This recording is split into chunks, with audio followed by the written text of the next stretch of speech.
एक बार भगवान गौतम बुद्ध के दो शिष्य उनसे मिलने जा रहे थे। पूरे दिन का सफर था। चलते चलते रास्ते में एक नदी पड़ी। उन्होंने देखा कि उस नदी में एक स्त्री डूब रही है। बौद्ध भिक्षुओं के लिए स्त्री का स्पर्श वर्जित माना जाता है। ऐसी दशा में क्या हो? उन दोनों भिक्षुओं में से एक ने कहा, हमें धर्म की मर्यादा का पालन करना चाहिए। स्त्री डूब रही है तो डूबे, हमें क्या है। लेकिन दूसरा भिक्षु अत्यंत दयावान था। उसने कहा, हमारे रहते कोई इस तरह से मरे यह तो मैं सहन नहीं कर सकता हूँ। इतना कहकर वो पानी में कूद पड़ा और डूबती स्त्री को पकड़ लिया। उस समय पश्चात कंधे का सहारा देकर किनारे पर ले आया। दूसरे भिक्षु ने उसकी बड़ी घृणा की। रास्ते भर वह कहता रहा कि मैं जाकर भगवान गौतम मुझसे कहूँगा कि आज तुमने मर्यादा का उल्लंघन करके कितना बड़ा पाप किया है। दोनों भगवान गौतम बुद्ध के सामने पहुँचे तो दूसरे भिक्षु ने एक ही सांस में सारी बातें कह सुनाई। भंते, मैंने इसको बहुत रोका पर यह माना ही नहीं। बड़ा भयंकर पाप किया है इसने।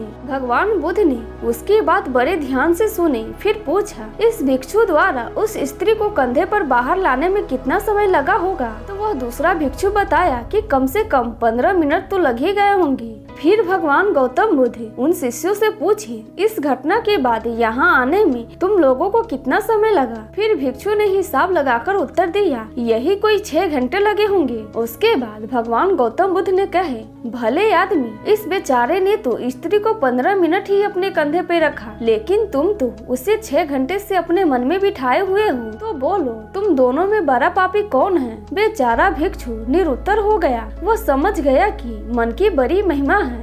ये कहानी यहीं पे समाप्त हो जाती है। जय भीम, नमो बुद्धाय।